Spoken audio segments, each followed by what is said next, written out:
Hi guys, this is Katie, and I am going to talk to you guys about prejudice, which is obviously kind of ironic for what's happening right now in the world, but we're just going to stick to the basics. And so this was a experiment conducted by Elliot Aronson and Diane Bridgman in 1979, and it has basically to do with desegregation of schools and how the original intent of desegregation didn't actually produce the results they were hoping to.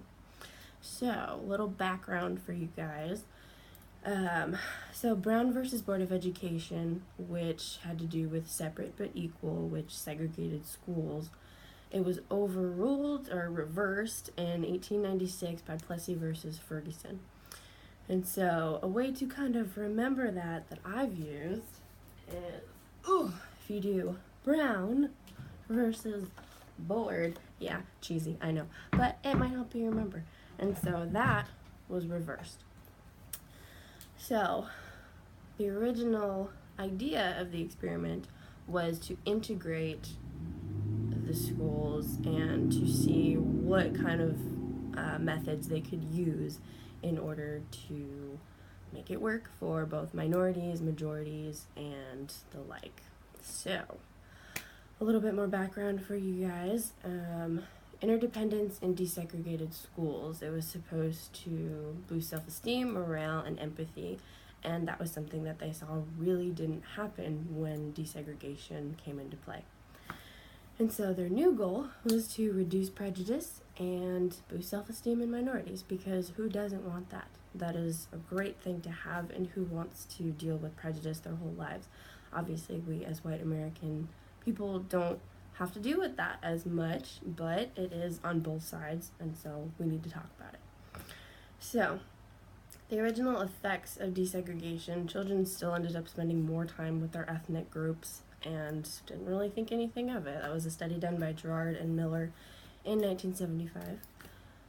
And the self-esteem that they thought would increase was actually met by a decrease in self-esteem. So you can imagine that when minorities, blacks, Asians, all of them, blacks more like Mexican Americans, when they were put into schools, they had language barriers. They had inferior education and already an inferior view of themselves, and so you put them next to, in the same classroom as white Americans who've gotten all these privileges, all this information, and all this attention. How do you think they're going to feel? They're going to feel like their self-esteem is lowered, and they're not going to want to really participate. They're not going to feel included.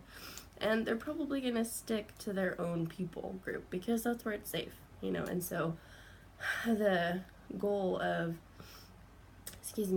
Aronson and Bridgman was to make a way for teachers to enforce these kind of integrated lessons so that everybody felt a part of the group and didn't just separate themselves like they were so used to. So some of the major goals were sanctioned by authority, equal status contact, and in pursuit of common goals, and I'm going to kind of go through some information on those two. But the equal status contact, that just has to do with what I was talking about, where everybody is seen as not the same, but equal and equal opportunities, and have their own way of contributing to the group. So, they, sanctioned by authority. So it's a much smoother transition when authorities, teachers, parents, they all encourage the integration of all of these students working together. And that was shown in a study by Pettigrew in 1961. But unfortunately, it was still insufficient because some authorities didn't want to do it. I mean, you've been doing it one way for so many years. Why would you change now just because there's some law that says, oh, now we have more students in our class and different ethnicities? But fortunately, that's how some of the teachers responded. So, on the topic of equal status contact, I'm going to have to edit that one out. Okay. Low status in minorities, seen in classrooms with prejudiced teachers. Okay, so like I was talking about, the education of the blacks were already inferior, and they were not used to being in a classroom with white students, and so they felt inferior, and they felt like, wow, like, what contribution do I even have? Because, I'm not getting the attention that I need, and now all of a sudden I'm in this class and I feel inferior. So the main idea of this one project that was done by Gerard and Mueller in 1975 was to give them equal status so that they could encourage integration. And so these kids actually wanted to work together. And so there was a study done with building radios. And so what they did is they changed the roles between the white and the black students. And first there was the white who was teaching the black, and then there's a black who was teaching the white how to build a radio. And what they found was there was still some white dominance happening, especially when the white was the teacher. But when the black student was the teacher, it showed there was a lot more integration, and people actually were like, hands-on and working with each other, and actually understood, like, oh, I need this person to learn what I'm learning. And so environmental bias expectations led to continued white dominance, which just means what I said a second ago about how there's still that stigma that is carried over even when desegregation is a reality. And so, in pursuit of common goals, a competitive environment, which is super native to the white American, super foreign, not super foreign, but I think probably mostly foreign to the minorities. And so if you place those two people in the same environment, you're going to get some really kind of hard results there, because the blacks are going to feel like, well, I'm not used to this, like, I'm just trying to get by. And then the whites are like, no, it's not enough, like, we got to keep doing this, and, I'm better than you. And there's just, like, this attitude that is attached to white Americans sometimes, and it's just a reality of life. And so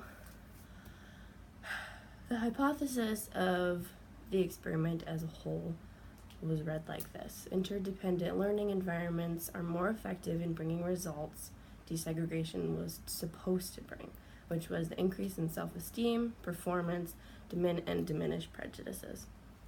And just kind of encourage people to work together, because not everybody likes to work together, and I know myself, I enjoy working alone, and so it's harder to kind of expand your horizons. But on the subject of prejudice, that's what they were getting at, because they know that kids can work together, but can kids of different races work together in this era of time? And so they came up with the jigsaw puzzle, which is a type of classroom where students must give up competition, and so it's kind of a whole new world for these white Americans, but also encourages integration with minorities and majorities. And then it helps them to work well together and understand the need for others to reach a common goal, because, when you're doing a jigsaw puzzle, you have to get all the pieces together, and so what they did is kind of make students feel like they're a piece of the jigsaw puzzle. And so that will be explored later on in the next few videos with Andrew Tainter and Hope Trotter. And so I hope this video was really educational for you guys, and I hope you enjoy. Thanks.